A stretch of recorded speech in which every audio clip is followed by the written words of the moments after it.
Welcome to Lecture 5 of Academic English. In this lecture, you will be introduced to writing academic paragraphs. First, we will start with the cosmetic organization of a paragraph, and then we will move to the structure of a paragraph. When you start writing, you may need a title, especially when you are writing an essay or a report. Sometimes you may not need the title because either it is defined in advance or maybe you will write one paragraph that will not need a title.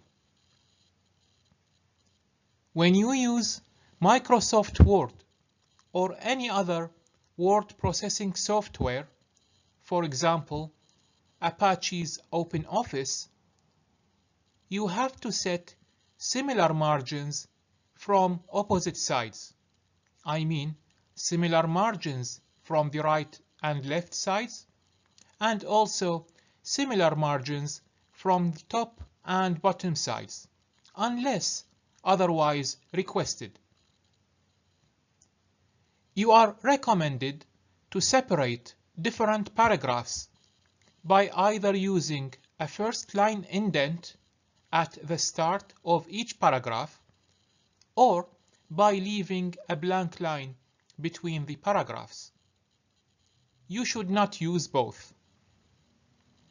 You should write using the same font style, font size, and also font color. The spacing between lines should either be 1.5 or double lines. This means that single line spacing is prohibited. Text should either be aligned to the left or justified. All figures and diagrams must be clear and readable and should be close to the text describing them. Captions or titles should always be underneath the figures and above the tables.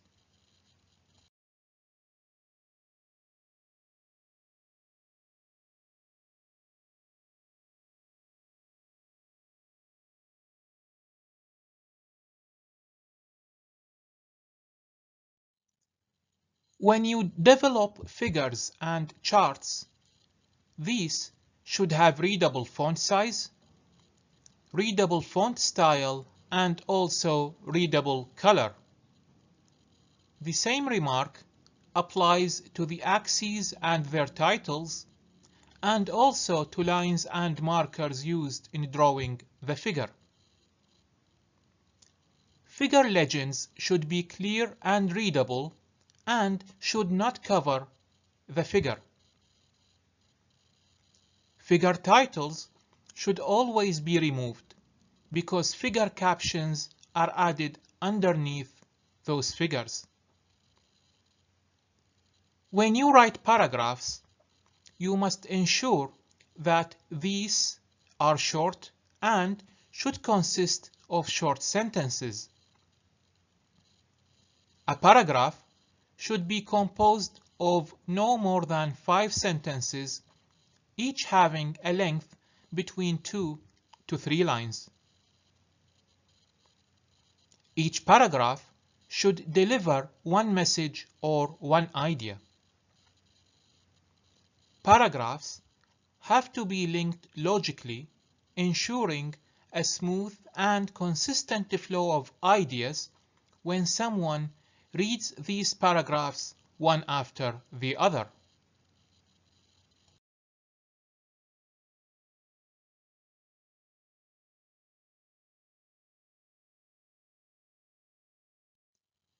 Whenever you write a paragraph, an essay, or a report, you must use formal language. Abbreviations and acronyms should be avoided. If you have to use these, keep them to the minimum.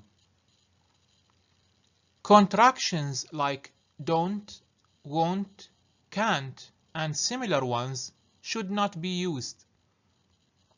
Instead, use the full words, for example, do not, will not, and cannot. Also, expressions like etc., etc., or and so on should be avoided.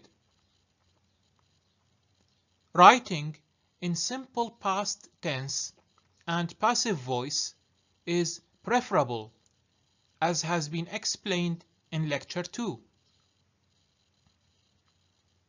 When you write, you have to write directly without wasting time and space, using at least the minimum number of words.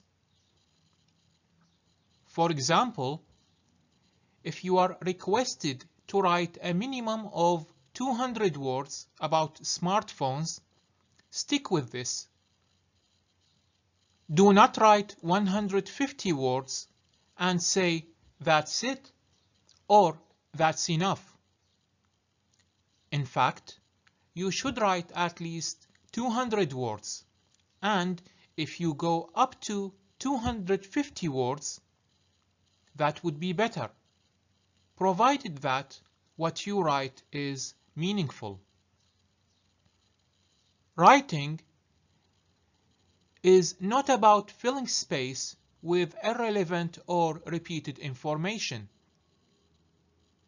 You need to modify your style of writing for who you might think will read your paragraphs, essays, or reports.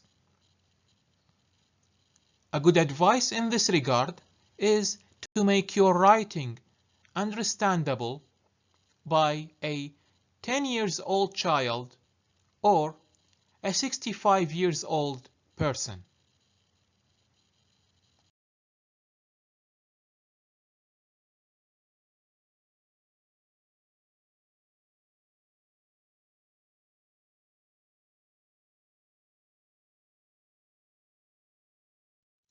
In this slide, you are shown a video that will help you understand how to format your documents in Microsoft Word. This includes formatting the margins, indents, line spacing, and font style, font size, and also font color. I have uploaded all videos contained within the slides as separate files for you to download or watch. This slide will explain to you the structure of a paragraph.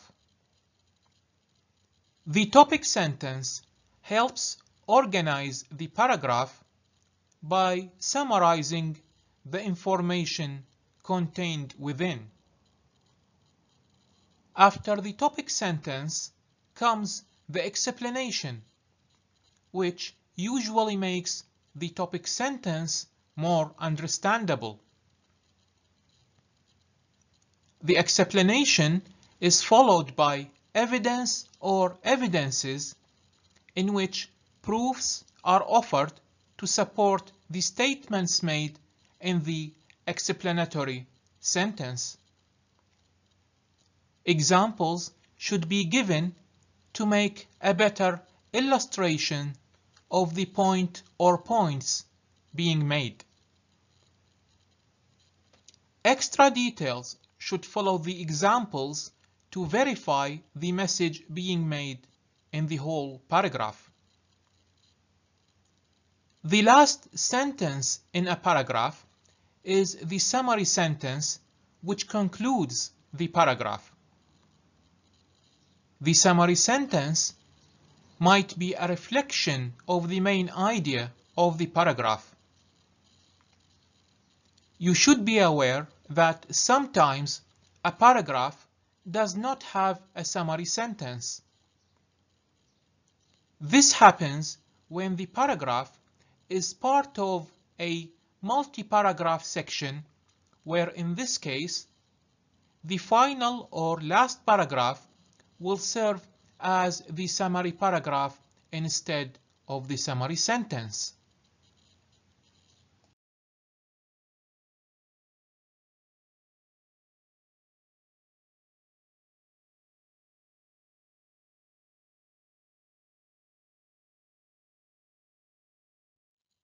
The video in this slide tells you what a paragraph is.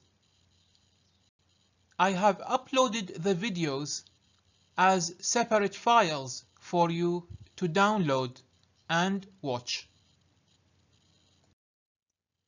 This video describes the topic sentence, which tells what the main idea of a paragraph is about.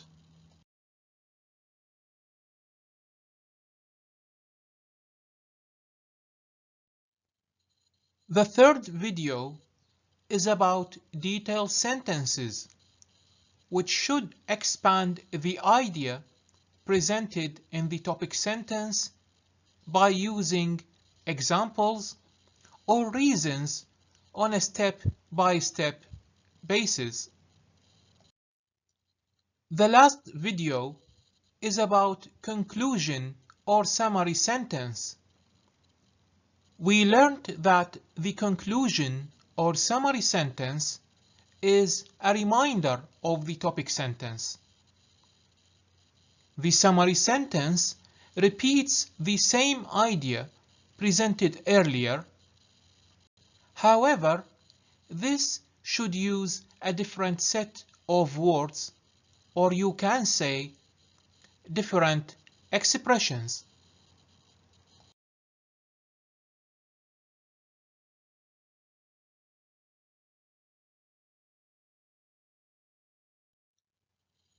This slide should help you with the flow, organization, and arrangement of sentences when you are required to write a paragraph or a set of paragraphs. You can see that you may need to start with a title. A title will be followed by the topic sentence, which grabs the reader's attention. You should move on with your explanation or explanations, where you will have to support this or these with evidence or evidences and examples. Finally, you may close with the summary or conclusion sentence to bring the paragraph to an end. On the next slide, we will have two examples of how a paragraph should be written. This slide presents a couple of examples about paragraphs. Read through these and identify the different types of sentences used.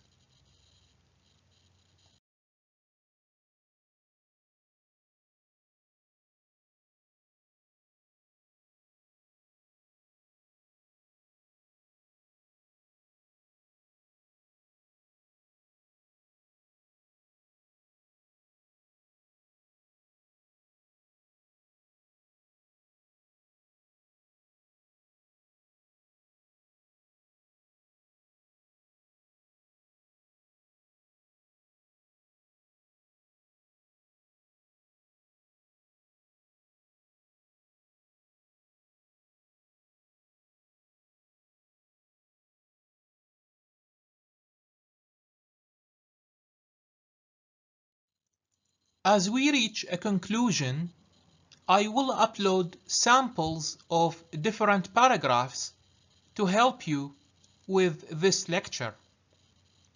These will be uploaded to Moodle.